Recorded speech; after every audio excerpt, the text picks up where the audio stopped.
Call to order the regular meeting of the Brattleboro Housing Partnerships Commissioners. Their first order of business is to review and approve the minutes from the meeting of September 28th, 2020. They were part of your packet. Are there any corrections, additions? Nope. Nope. May I have a Make motion? a motion to approve them. Please. Second. Okay. All those in favor, please say aye. Or hands Aye, are visible, and those who are Aye. not. Okay. Third order of business, resident and citizen participation. We don't, I think, have anybody except BCTV who will be our citizen participation opportunity for the future. No, we don't have anyone today, which is surprising because usually we have at least one or two, but I'm not sure. So, Okay. Then moving on to number 4, COVID-19 updates. And so yeah. I So just think I spoke a little bit before the meeting and said that she said that staff has some very good ideas. So Christine, it's all yours. Yes. So our annual meeting is November 16th at noon. And I've been speaking with the staff pretty regularly about, oh, Byron's coming on. Hey, Byron. Hello, Byron. Your microphone is still off. Your microphone is muted. You may want to put it on. There you go. Good. Thanks. Hi, Byron. Welcome. So I was just telling the board that our annual meeting is November 16th at noon, and I have been discussing some ideas for the annual meeting. Usually we have a theme every year of things. It's usually pretty easy to find something. It's usually whatever has been the most, the biggest event or happening. And one year we did Welcome to Our Neighborhood. It was a video with our residents about them talking about perception of their neighborhood and what their neighborhoods are really like. Last year, we talked a lot about the history of BHP because we were transitioning from an executive director who had been here for a very long time to a new executive director. And so this year, we thought it was very appropriate to talk about COVID and our response. And so the staff is working on presentations for each department to discuss that. We also, just to keep you updated, so we have a COVID plan, which I know we've reviewed in the past. Just so you're aware, we've sort of gone back a little. We've tightened the reins a little. So we've asked staff to be a little bit more diligent than we have been, just based on just more cases in the community, more cases right outside of our community. And so we are not at the point where we were in the spring, but we are certainly taking extra precautions, just doing a lot of reminders and reminding people that we can only have a certain number of people in the office at a time, that people have to stay in their office. We've been really diligent about on-site staff, especially maintenance, and the rules around their ability to go in and out of units.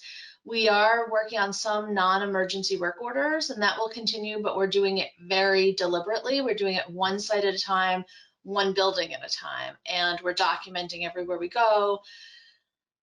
We have had to do some routine inspections, which we did, and we usually do those in one day. We did not do that because we thought that wouldn't be prudent, so we spaced them out over 5 weeks, and that seemed to work well. That was at Red Clover Commons.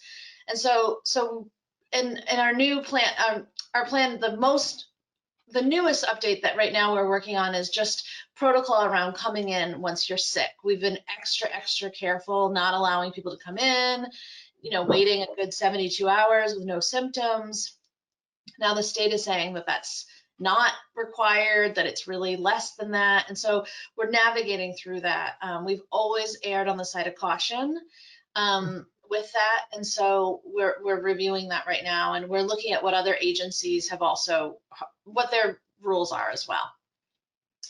Do you turn to the town for guidance? I mean, so many people are listening to the governor on We his go to report. But Yeah, we really we try to align ourselves with the town of Brattleboro. So when they make a decision, we are aligned with them. It's kind of, for me, the easiest thing to do.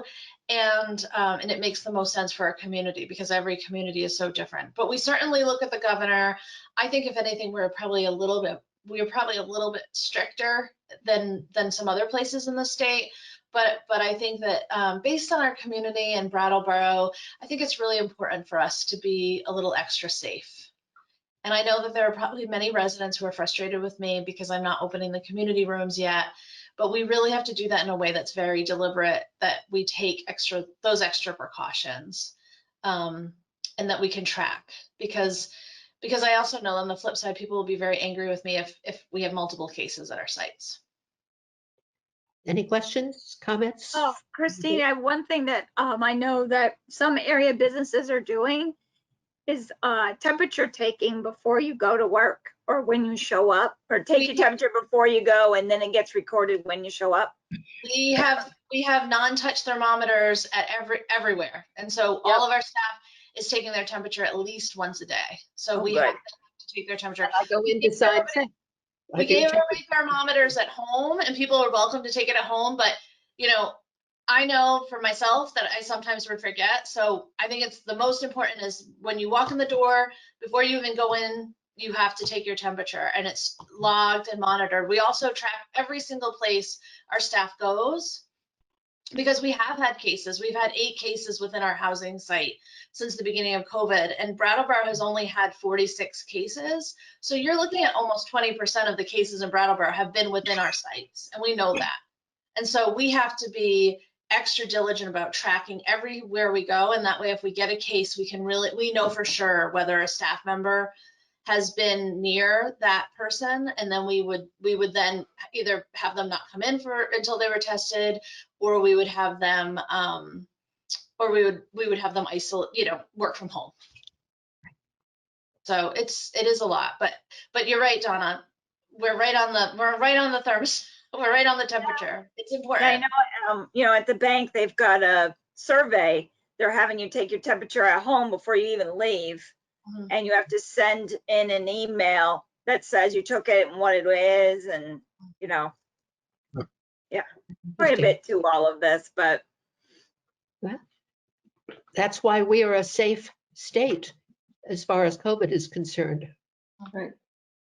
We ready to move on to staff reports? Pink form, the property manager's report.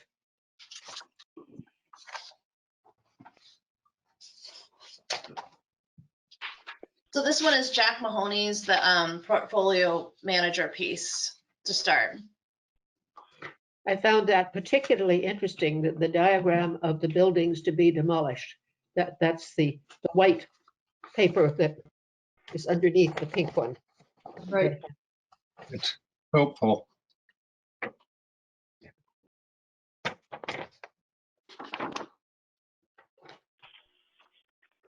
And when I was there signing checks last Friday, it was quite clear that the people doing asbestos remediation and so forth were there. Mm-hmm. The asphalt repairs line striping, is that at all of the sites, Christine? We worked at Hayes Court, Moore Court, Ledgewood Heights, and Samuel Elliott Apartments. So the four of the sites, and we had to repair a lot of the asphalt, and then also we had to redo the lines. Ledgewood Heights was the hardest. It's our biggest. It's not our biggest site, but it has the most people living in it.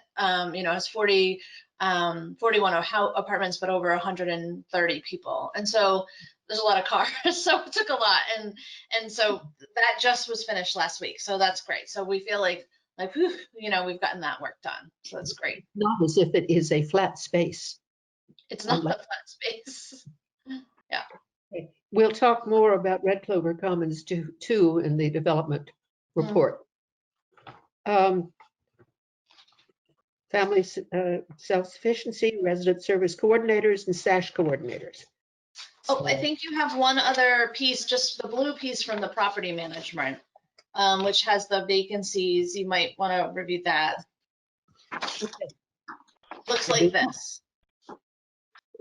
Christine, the Red Clover, they sit back at 3 vacancies and are working with the Vermont State Housing waiting list. It said in another area, it said that the waiting list is going to be cleaned up. So we're sending out inquiries to folks, just are no longer viable, or what are we doing there? So there's 2 pieces. So the Red Clover Commons, we don't hold the wait list. Vermont State Housing holds the wait list because they hold the vouchers. So we manage the building. We're in charge of the building and the property, but they hold the subsidy. And so when we have a wait list, it has to go through them, which is a little confusing. And then we get the information sent to us. And so we don't manage that list, but we then get the information and then we have to make sure that they qualify for our housing. So when we have a vacancy, we have to go to them and then they send us that information. And they're super busy right now because they're also managing the funds that help to pay for people's rent if they can't afford their rent. So they're really, really busy and they're working remotely, and so sometimes there's a little bit of a delay there. They have been very good about it, but it's probably not as perfect as it was a year ago. The other application, so this is a great question, Liz. So we do have another wait list, which is really our RAD and public housing property. So that's Moore Court, Ledgewood Heights, Samuel Elliott Apartments, Hayes Court, and Melrose Terrace. And so those are, we have a big, huge wait list for that. And we section it out depending on bedrooms. So 0 and 1 bedrooms is sort of one area, and then the other more bedrooms is the other. Mm-hmm. We are really struggling with this wait list. So normally it's a 2-year wait list, which has always been extremely frustrating for us and also the community, because usually when people apply, they need housing like yesterday. And so, so we usually purge that wait list. It takes a lot because you have to mail them an application. If you don't hear back, you need to mail them another one. And if you don't hear back, you got to mail it to their second contact. We have to go through a very strict process because it's under this act called the Mansard Act, which was a specific act involving us, where we have to make sure that we try our best to contact these people. And so it takes a lot of time. And so we usually purge our wait list at least once a year. Due to what we're seeing in COVID is we're just not getting a lot of responses. So we're actually kind of naturally, organically purging. And my hope has always been that we can get to the point where we're looking at applicants who applied within the last 6 months. It seems insane to be looking at applicants that applied 2 years ago right now, when so many people need housing. And so it's frustrating because we're not getting a lot back, but it feels good that we're cleaning up this list and we're hoping to get to the bottom of it. Hope that helps. But it makes it very challenging. And also people don't want to move right now. People who may have housing already, or they keep saying, well, just stick me at the bottom of the list again. And then their name will come up in a year and then they'll say, well, stick me on the bottom of the list again. And so it's a little frustrating for the property management, for sure. How often do we do that to shift people to the bottom of the list? How often does that happen? That's a good question. I'm not sure. I mean, I know off the top of my head of a few cases. I don't know what percentage of people ask for that want to stay on the list, but they don't want to, they're not ready to move yet. I can find out for you though. It's a great question. Does that depend particularly if the apartment that they're offered isn't in the community that they want? It can be. Yeah, it can. All right. Let's go back. Sam Elliott, but they're coming up at Hayes Court. Yeah. Let's go back to the blue performance report. If someone says, put me on the bottom of the list, what they're really saying is, I don't need housing, so shouldn't they be removed? That you could say that, Byron. I think in our occupancy plan, they can't be. And so they have the right to go back at the bottom of the list. And there can be many reasons why a client or a person would not want to be in one area, but is hoping for an apartment in another area. Mhm. Some people may Also, want to. we would probably run into a lot of people putting in reasonable accommodations to stay on the list. And then that would just be another that would be a whole other leg of paperwork. And so I think for us, it's not that cumbersome to do that. It's just, it just takes up a little more time. It's a good question, though. Yeah, it is a really good question. We are under really strict rules, because we are a public housing agency. We have really strict rules compared to other housing organizations, and that's where we tend to see some of our challenges. But I think it's so that we meet the needs of the population that really needs us. And this may be modified with moving to work. A little bit. We're trying to streamline the application process, definitely, so that we have one application, and we're hoping, and it would be an application for all of our programs. And then we're hoping that would help us to streamline a lot of the administrative pieces. And then that would take less time, hopefully, and clean up some of the lists.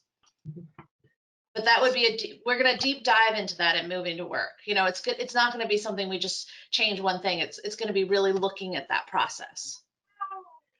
Let's move on to the rent collection and occupancy reports. Unfortunately, what was circled was the not collected, but I guess it doesn't make that much difference. If you look at Red Clover Commons, only 2.2% was not collected, but Right. in Melrose Terrace was it was high. 40%. That's a different ballgame. Yeah, and Melrose is tricky because right now we have somebody who's under eviction.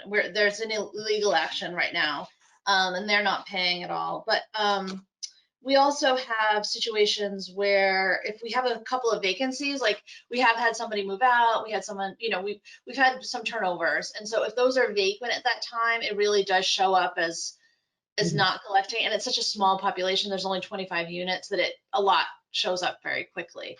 But the one piece to be aware of with this, and this doesn't really reflect that, is we have received funds from the COVID money from the state of Vermont since this has been released. So I think the last time we received about $11,000, which is back rent, which was huge. So this will change a little bit. A lot of people are applying for those funds and are receiving them, and so we are getting more funds than we definitely would be if we weren't at this point. I can actually try to look up and see.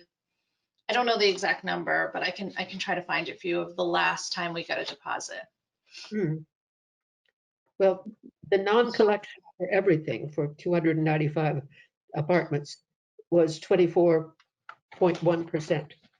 So, and the move out, it looks as if the reasons for the vacancies, deceased, nursing home, legal, went to live with family, are perfectly reasonable, except, eviction. I'm mindful of the fact that Tom is going to have to leave us at 6 o'clock, so let's move on to FSS, resident service coordinators and SASH coordinators. The property management update from Courtney D'Onofrio. Again,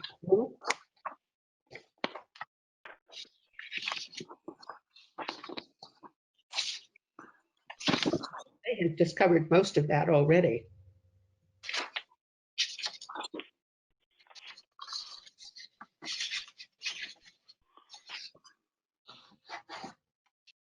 You said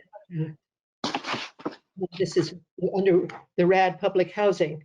You had divided it up between 1 bedrooms and the larger 2 and 3 and 4 bedrooms.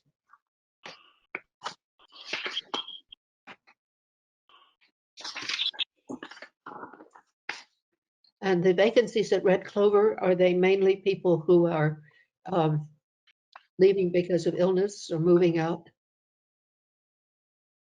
Yes. I'm trying to think off the top of my head. I'm sorry. Yeah, we definitely, I know that we have one resident who is deceased. And I think one resident moved to a higher level of care. Okay. Pink Purple, the Wellness and Services Manager of Lorelei, and then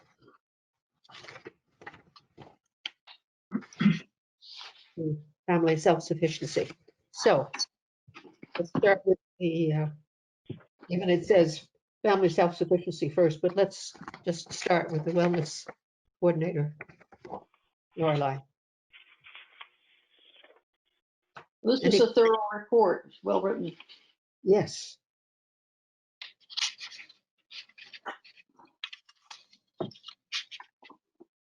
I'm impressed with all the telephone calls that they're making to keep everybody, feeling connected. Yes. And since this was put out, Amy, who had been supporting us with a lot of administrative for the support and services team, and she had been one of the people, we brought her on as a part-time person to just help with all the calls. She has now transitioned into supporting our SASH team in the meantime of the hiring process, specifically with the Red Clover Commons building itself, because she worked with them a lot on their annual recertification paperwork. And so she's going to be just focusing on some administrative pieces for SASH we find until they hire someone. And they're looking for a SASH coordinator, is my understanding. They had a whole round of interviews. They just didn't find the right candidate, and now they've reopened it. They put a new ad out and they've reopened the application process. So hopefully they will find someone this round. It is not an easy time to hire, especially for a position where you have to work with the public. Mm-hmm. And you have to find the right person to work with the public. It is a very unique position. Which you know quite well. I do. It's not for everybody. It takes a lot of different, very specific skills, I think. How well are people adjusting to composting? It depends on the housing site. Some housing sites are doing very well. Some not so much. I've heard a lot of complaints from Red Clover Commons specifically. We've had to move the compost to a different area, and we put it inside the garage, and now we're working on some strategies around keeping that. We're going to get an extra bin, and we're going to change it out more frequently, and and I think the reason it's so challenging is I think people really are trying to follow the rules, so they're trying to compost everything, and it's hard, and that's great, but they don't have to. So it's hard to, it is this new rule, but I think that there's some challenge around that. And they really don't like it. It's really gross. I mean, there's maggots and bugs and grossness. And so we're trying to change it out as much as possible, but it's not that easy. And so I think it is a little tricky. That site the most. I think once, we've come up with some strategies to help it, hopefully as it gets cooler, we might have a little time to regroup and think about it. But the summer, compost is really gross. It's hard to make it not gross. It only gets picked up once a week. Here at Morningside Commons, where we're in the similar situation, people were suggesting put your compost in the freezer until it's ready to be collected. But it is not. Sure. Hmm? That's what I do. It's okay. I was going to ask Tom how you manage it at your property. Well, each of us has our own compost bin, and I don't know what my tenants do, but I don't like maggots myself. So I put stuff. I actually have a small freezer on my porch, and I put everything that I'm going to compost in the freezer. And just the morning of the collection is when I put it in the compost bin. Mm. If we But weren't concerned about electricity use, we might try something like that, but I think that would be hard to manage at the various properties. Yeah, and the real problem with maggots is meat scraps and bones, and that's the problem. But if those things are segregated, and I don't know if we can do that, you know, produce scraps, they don't attract anything. Okay. All right. Family self-sufficiency? What's happening with Lucy? She has, so she's still working with specific people. I think there's a few people who have gone back to work who are not working during COVID.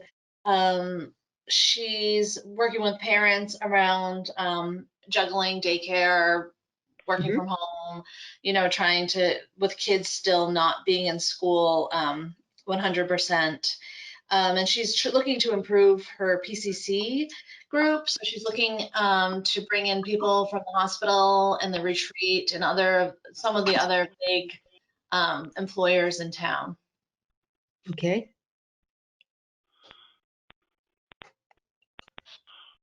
Well, I was just looking at her report that there was a presentation from Christine from the Mover, talked about the need for CDL bus drivers.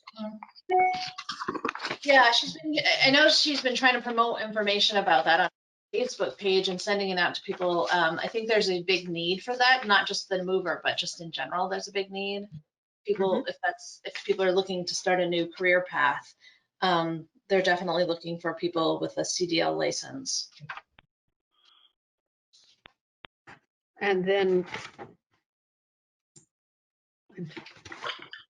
the Sash Flash and various publications, Power to the People, which is the FSS newsletter. I'm really full of admiration for how attractive these are. I know, she does an amazing job. She really does. Favorite part. I know, they're the prettiest. She does a great job, and she puts a lot of work into it. And I have, you know, sometimes when she's super busy, I say, well, you know, you could not do it as nice and spend less time. And so I was like, no, people love it. And I think she's right. People do really love it. So it's really important. And I think it keeps people engaged. Mhm. So I think it's great. And it's always filled with very, very valuable information. Yes, indeed. Yes. The idea of pumpkin Chili. right. I was just commenting on that too, Liz. Creative thing. Now, the monthly program update from David, the Shelter Plus Care and Housing Choice Vouchers, transitions to housing. And perhaps before Tom needs to leave, because whoops, 6:01, that we do have to vote on a change in the monthly fair market rent, because there was the fair market rent that we approved for 2021 based on 2020 for the 4-bedroom was in excess of 10%. So David had proposed that we move on your agenda, go down to 7, vote to approve fair market rent for 2021 with the edit. Right. So it would not be the 1585. It would be 1481 instead for the Mhm. 4-bedroom. Yep, it's It's good. hard to read on the red, but if you look at the bottom of the red, it's 1480. Do I hear a motion to approve? I've so So moved. moved. Thank you, Liz, and Byron second, or Tom? Who was it, Tom or Byron, or both? I'll second. All right, thank you, Tom. All those in favor, please say aye. Aye. Aye, aye, aye. Yeah, okay. I Jane wanted would, we got that in before you needed to leave. Yes, thank you so much for accelerating that. I will talk to you in a month. Okay, and please, you and everybody else, remember our annual meeting on the 16th of November at noon. I'll be there. Great, wonderful. We'll be there virtually, I have a feeling, rather than physically, although it's fun. No buffet then? No buffet, unfortunately. I'll have to have All right. brownies delivered to your house. We'll Well, have to take each other out for lunch virtually. well, you'll give me food for thought at least. All right, good. Okay. Bye. Good. Oh, dear. Let's go back to David DeAngelis Blue. That's wonderful if we can get 40 new vouchers. Yes, yeah, they would be mainstream vouchers, which are great. They're not straight vouchers, so mainstream vouchers would have to be tenant-based vouchers specifically to households that are non-elderly and must have at least one family member that is disabled. So that could be a child, which would be great. I mean, not that, but it would be, so a child would work under this program. And so it doesn't have to necessarily be the person who's getting the voucher. So that is great. But it's not a voucher for everybody, unfortunately, but it's still 40 vouchers. And it could really support, maybe maybe the project that Wyndham Windsor is working on to house some of the homeless population that's right now staying at the hotel. It would just give us some more flexibility. So I'm very hopeful that we're going to get them. The application was very easy. We submitted it last week. So, I'm my fingers crossed that we receive it, and that would be great. The Shelter Plus Care, a total of 26 subsidies. And they have 3 people, 3 applications in process via HCRS. So that they've had 3 participants temporarily admitted to short-term health facilities this month.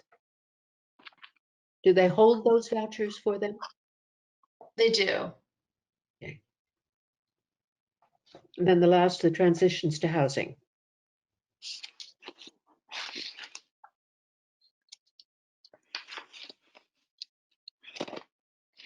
Now, the one family that moved to one of the BHP properties with a permanent subsidy, so that makes another grant available? Yes. However, right now, the state of Vermont Economic Opportunity Department has asked that we hold off on housing anyone under this program because it's the same funding for the COVID grants that they have. And so they would rather house, because those grants will expire, they want to use those up first. So we're sort of like, we're just sort of sitting and waiting. Okay. We have the funding, but we want to use this COVID funding first. That makes sense. Nice to have that.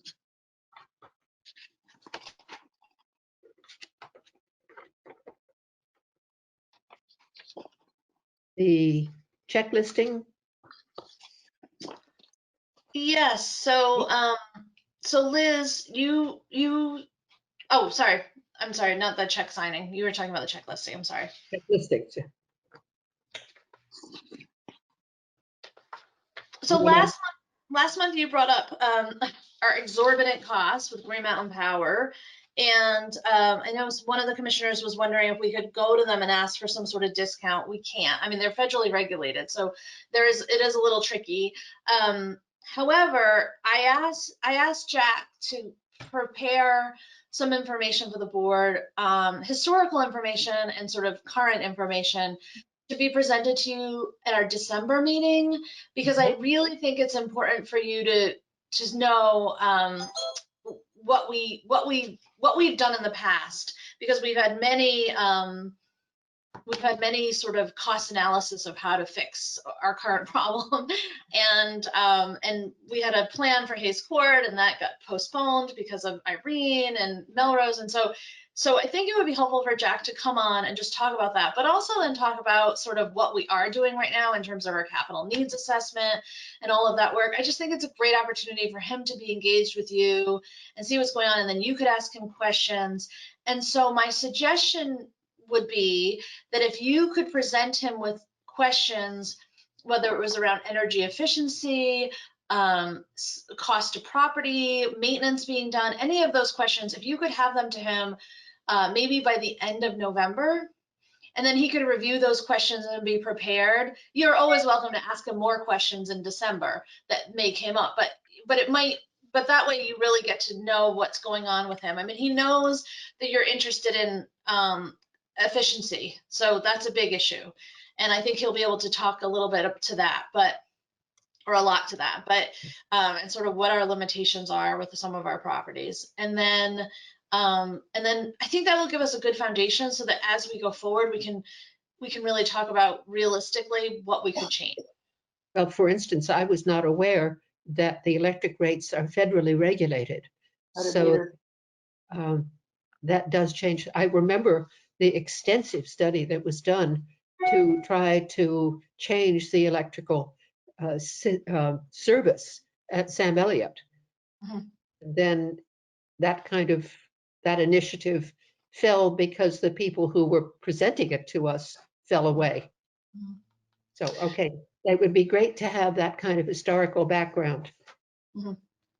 And knowledge about what we can do. I mean, we are a little different than, like the Housing Trust, for instance, which gets funds, they get funds allocated to use every 5 years or so. And I don't know specifically for them to remodel their property. We don't have that same funding. And so with some of our older properties, when we go to make these big changes, we don't have a lot of leverage because we're not going to get a lot of the return on the investment. And so, but we can talk about that a little bit more. And when we went to RAD, it opened up some possibilities for us to apply for some loans that are very low interest loans. So I think having this discussion with Jack will allow you to ask those questions, but then also think about, well, what could we possibly do? Because you're absolutely right. It's not a really sustainable, it's going to have, something's going to have to change eventually. But how do we get there? And it's going to take a lot of planning. Yeah. Next page under the check listing is the MVP 2021 healthcare. Oh, just one more thing, Janet. Sure. I'm sorry. I just had a question regarding the questions for Jack. How do we get those to him? Can somebody send us an email that we can respond to, or how do we do that? I don't know that we all have his email. Yeah, I will send you an email with him included that you can respond to. I'll CC him. Thank you for that idea. Thank you. Ready to move on to healthcare rate? Sorry, thank you. No, that's a very important question because it can be frustrating not to know how to respond to things. Yeah. So this is kind of a for our information, and I think, Christine, you said that the vote on the health insurance will come in December, or do you need a vote now? Well, I would like a vote for just the actual health insurance, and then I was going to bring some information for December, which I don't have yet. I spoke to Richard's group today about, and I want to talk to our fee accountant about the possibility of proposing to have either a health savings plan set aside for some of our staff or dental insurance. Our insurance is very expensive, but it is still very hard for some of our staff to go to the doctor because of the cost of the deductibles. And so we're really struggling. We do spend a lot on health insurance, but it's not, when they go to the doctors, they have a lot of out-of-pocket expenses. So we're looking at that, but I really need to get some more information from our fee accountant for our monthly comparables to see where we are. But as you can see for the MVP plan, we were thinking of choosing the same plan as we did last year. The cost has not changed dramatically. So I was proposing that we stayed with the 90%, 10% for the employee contribution, and and that will give us a starting point. Our staff can always choose a better plan, but they would pay the difference. Okay. And this says Some that do choose to do that. this plan. What would be a better plan than the gold plan? It's the platinum plan. Mhm. Okay. And it is a pretty exorbitant difference. It's a pretty, it would be pretty substantial. And I think that what may make them more sense would be to have a savings account that set up for each employee with a certain amount in it that they could use if they needed to use that money to go to the doctors, maybe whether it's $200 or $500 a year. And then, but we might not be able to do that, so I'm trying to get all that information to present to you. We just don't have it yet. But I would like to at least look at the plans, because that gives us a starting point of, well, this is how much we'll be spending per person. And it allows our staff to decide whether they want to upgrade to a different plan or if they want to stay with this plan. Comments, questions? I remember when we went to the 10% employee contribution, Mhm. which was a hard decision because we had provided healthcare up to that time. Remember that. Found we simply could not do it. Well, the good thing is it isn't, so this will be a very modest change for Mhm. some of the plans. So even though it's going up, their contribution for the single plan, you can see goes up about $1, a month. The 2-person, it goes up $2. So there, it will absorb a little bit more, but it's still the increases this year, thank goodness, knock on wood, were so modest that I just think it's better to keep it the way it is than to try to I think change so it. too. Yeah. I really do. So should we vote on this, Christine? I think so. I mean, I think it couldn't hurt. Yeah, I think it would be great if you could. Do I hear a motion to approve the MVP healthcare rates for 2021? I so move. Thank you. Second. Byron's the second. Any further discussion? All those in favor, please say aye. Aye. Opposed? I'm sorry, I haven't been asking. Opposed, abstaining. I have to remember to do that, sorry. I'm just glad we're able to do this much. Right. I agree. It is great. Yeah, it's great. And then large projects in progress. Oh, I just want to jump back for 1 second. I just have the check signing. So I have Liz for November. Okay, Okay. do you want me Thursday night or do you want me Friday morning? Friday morning would be better. Would that What work? time? What How time? about 10 o'clock? Could I come a little earlier? Yes. What time would you like to come?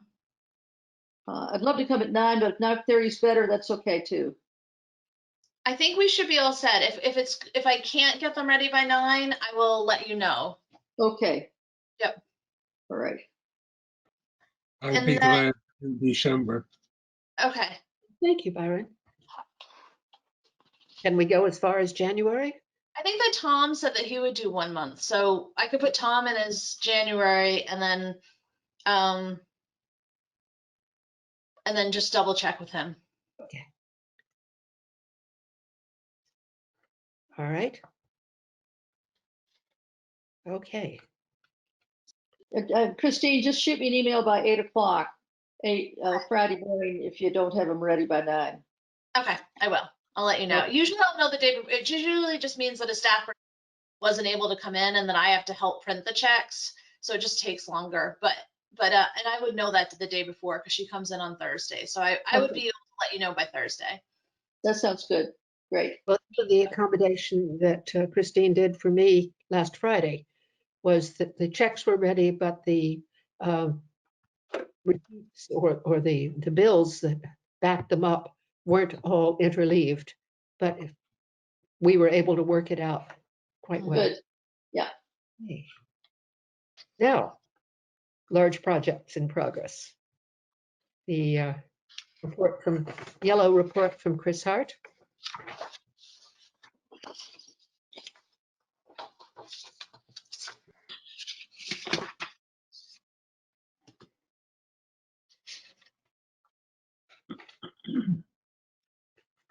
And Red Clover too. This is very exciting.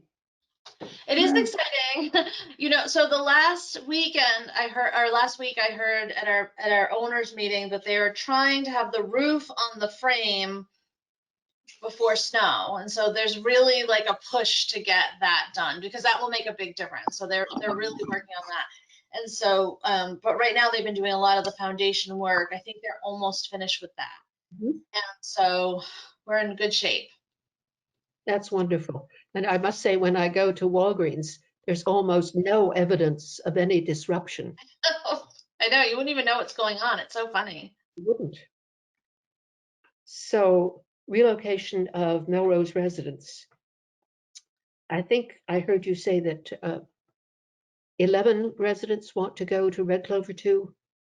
I think now it's even more. We have, I think the last I saw, we had almost every resident reply, and we are close to, there may be some, so I think we have almost 18 people who want to go. Wonderful. So that And would you be have the whole building. apartment. That would be the whole building. So yeah, so we do have a few people, a handful that want the vouchers. One person wants to transfer to another housing site. We will probably stop housing at Melrose in January 1st. So right now we just had a resident pass away within the last week. And so that apartment will be filled, but we'll really start to slow down that process. So you know, we may be down a few, who knows? It's hard to know, but we have set the date of January 1st because, you know, it just gets, it will get too difficult as we get closer. Is there an estimated occupancy time? Yes, next summer. Okay, Yep, late summer. late summer. Okay, Yep, probably July, August, all right.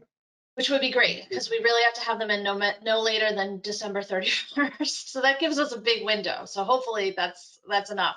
If you remember from RCC 1, we were really struggling. It's a different building. It's kind of apples to oranges, but we were really, I mean, we were moving people in over Thanksgiving, Christmas. We were just trying to get people in, and yeah, but we should have, knock on wood, plenty of time. Wonderful. Because I remember that push for Red Yes. Clover. Yes. The FEMA application for COVID-19 related funds is in. Any word as to how that? Yeah, I don't think we're going to get much from FEMA, unfortunately, but we did put another application in through the state, through the VCDB grant, which might give us a little bit more funding. And so we did ask for some additional funding for that, specifically around all the disinfecting that we did. So we're waiting to hear from that. And so the last part of this is the moving to work, some assistance being given to Christine in putting together application with its very short time frame. Now I know Byron had raised some questions about the application, so let us just shift to that.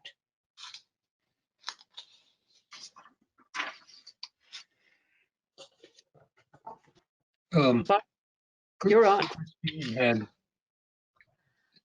Christine kindly sent me the notice from HUD, which I hadn't seen. Had that gone to other board members? No, it didn't. I don't think it did, Byron. So I apologize. I didn't send the original notice to you. And I should have. I think we were just, you know, it's not a great excuse, but I think we were just going as fast as we could. And so when we got the notice at the end of August, you know, we really weren't in the position to even start this until September because we had some big projects going on, including some of the trying to find funding for the COVID expenses. But I will say, so that notice it's not the same. I mean, it's the same notice essentially that went out when we originally put our application in. So Byron, before you were here, we had applied for moving to work in 2017. Yeah. And at that time, We held 8 resident meetings. We held 8 resident meetings at 4 housing sites.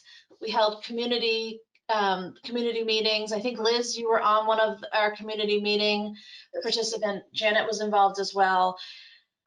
And we also held meetings for staff and different people. And so during that process, this notice was the same notice. And so we did the first part of it. This is the second part, which is really submitting our plan and the final application pieces. And you're right when you said it's not,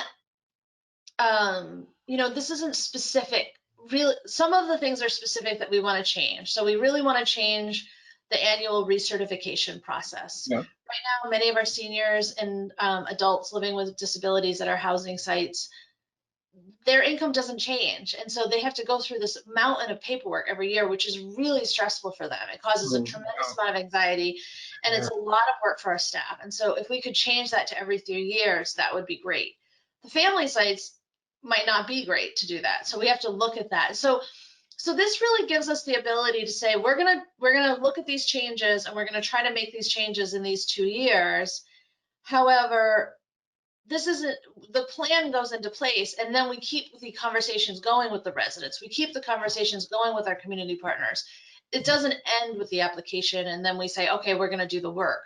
It only begins. And so it really is the framework is, we're specific about what we wanna do, but we don't necessarily have to say how we're gonna do it.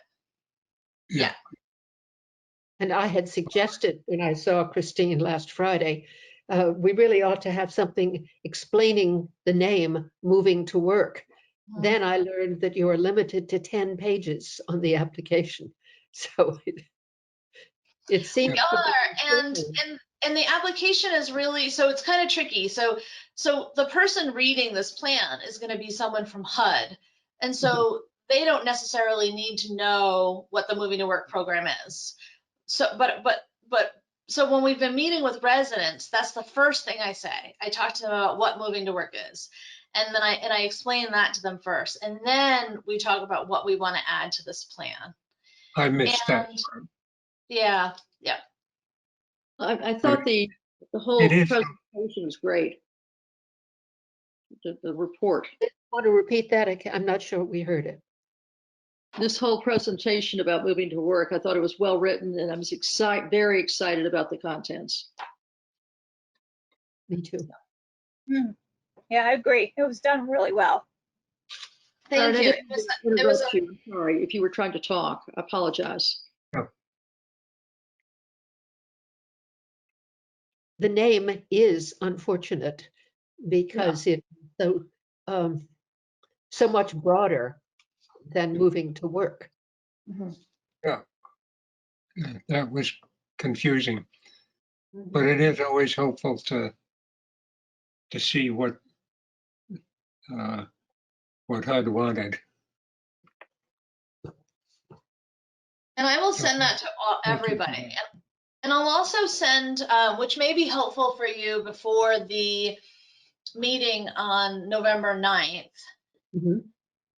I will send you some of the notes. I'll send you the notes from our resident meetings. I'll send you the history of what we've done in the past prior to our first application. I don't know if I sent that. I'll be honest, I forgot who I sent all this stuff to. So I might have sent some of it to you in the beginning, but I'll send it again either way. Yeah. But I haven't, we're just compiling the frequently asked questions and the notes from all the meetings. And so those should be done soon. So I'll send those as soon as they are. It's almost as if it would be great to have like a subscript for a title of a book, the title, and then really what it's all about that we could use. Right. Yeah. It's tricky because it's such an old, it's a program that's been around and they haven't had any new they've just opened it up for the first time. And so it did start very differently than what it looks like now. Got it. So the next meeting that we will be connecting with each other is on the 9th of November, which is, I just want to refresh myself as to what day of the week it is. It's a Monday. Yeah. And it's at noon, right? It is. So we will get an invitation to moving to work and go to meeting invitation for that. That's a hearing? Yes. Okay, I will send you that with the, it's on this invite that was here, but I'll send you the link to it via email. It'll be easier to click on it. And then I will also send you this other information prior to that for your review.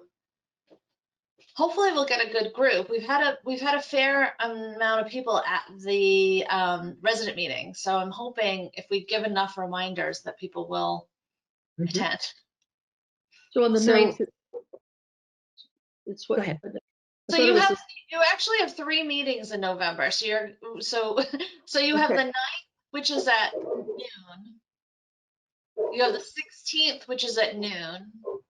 And you have the 23rd, which is at 5:30. I thought you changed that to the 24th.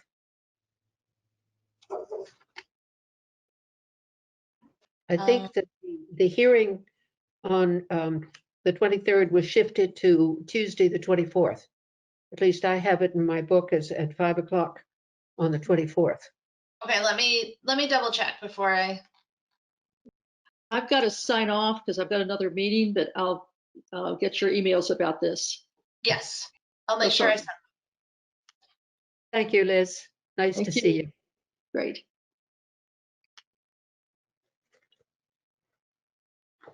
So we're just about finished all of our work. Any more comments from commissioners, from our executive director?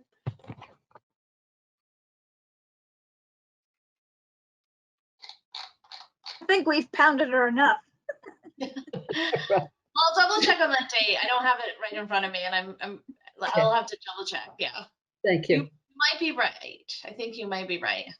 Because there's a timeline, this very intricate timeline, like you have to do it a certain number of days after a certain number of days, and you know, so it could have been that it is the 24th. So I'll confirm.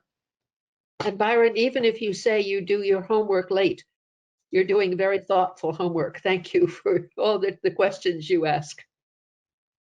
I agree. I always appreciate, you know what, I appreciate all the questions because I am also learning as we go. And so sometimes there are things that I haven't thought of, or, you know, it's a blind spot for me. And so it's always helpful. And so anytime I send you an email or you have a question about anything, feel free to email me back and say, hey, I don't know what this is, or send me something else. And I'm happy to do it. I really Thank am. you. I'm still getting my sea legs. Yeah. I No, have you a have so question. much, How Byron, is- you have so much historical knowledge about this. It's really helpful. Your questions are great. Yes. How is the public being notified of the hearing? We have posted the public hearing in the newspaper. We posted it on our Facebook and our website, and we also put out robocalls for everybody. And we posted at our housing sites. I must say I have been impressed how the Facebook postings have really expanded people's knowledge of what's happening in Brattleboro housing. It's been a very helpful tool. A lot of people use that platform to get information. And the robocalls as well. You know, sending out those robocalls really do make a big difference. We've really been able to communicate with our residents in a way.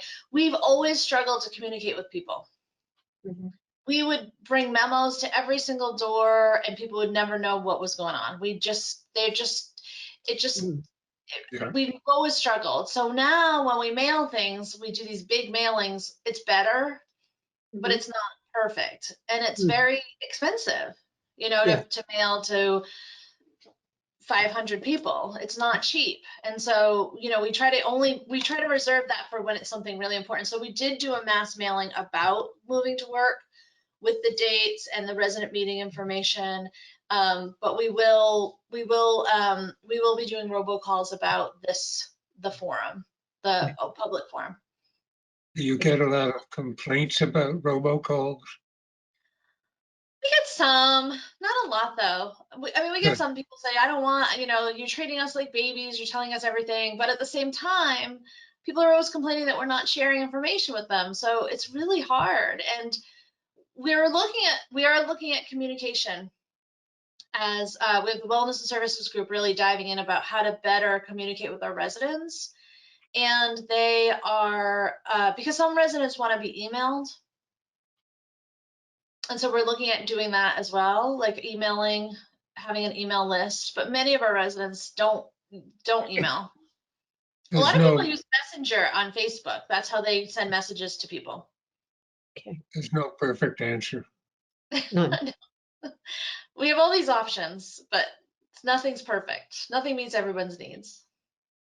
And we are at the point where, unless I hear more questions comments from commissioners, I'm open to receiving a motion to adjourn. I shall move. Thank We'll you. make a motion to adjourn. And Donna, well, between the two of you, I think Byron said so move first, and so we'll let you second, and we'll all say thank you. All those in favor, please say aye. Okay. Hi. Thank Thank you. Bye. Favor, Yeah, and please. thank you. Aye.